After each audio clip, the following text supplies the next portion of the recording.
Oui, merci à toi, chers parents, merci à toi, chère enseignante, de vivre avec tes enfants, avec tes élèves, ces méditations guidées, ces routines quotidiennes, mais qui nous permettent de vivre ensemble des grands moments de qualité. Alors aujourd'hui, comme tu l'as entendu, nous sommes partis au Maroc.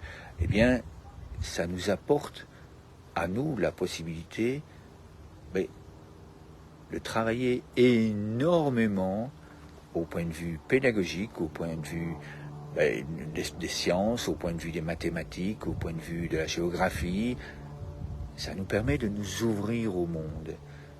Et ça nous permet, avec nos enfants, eh bien, de parler de cette magie d'être un citoyen du monde. Moi, je fais un jeu qu'un autre enfant a inventé dans un autre pays. Je peux m'intéresser à ce pays, je peux y voir les ressemblances qu'il y a avec ma culture. Et c'est un petit peu ça que l'on vous propose grâce à tous ces jeux. Ça facilite l'introduction de tous ces enfants qui vivent dans une même classe et qui viennent de différents pays. Chacun peut parler à ce moment-là, oui, chez nous on boit du thé.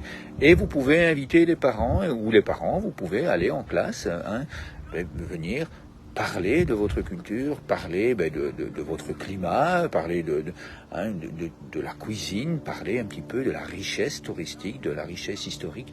Donc vous l'entendez, ça permet d'entrer dans les matières avec une ouverture d'esprit qui est beaucoup plus intéressante pour les enfants. Parce que là, c'est du concret, c'est du vivant.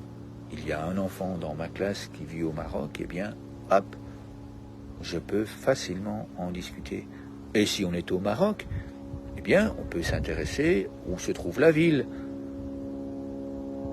Et c'est donc comme ça que nous pouvons vivre, en plus d'enlever le stress, l'anxiété, etc., nous ouvrir au monde en tant que citoyens du monde.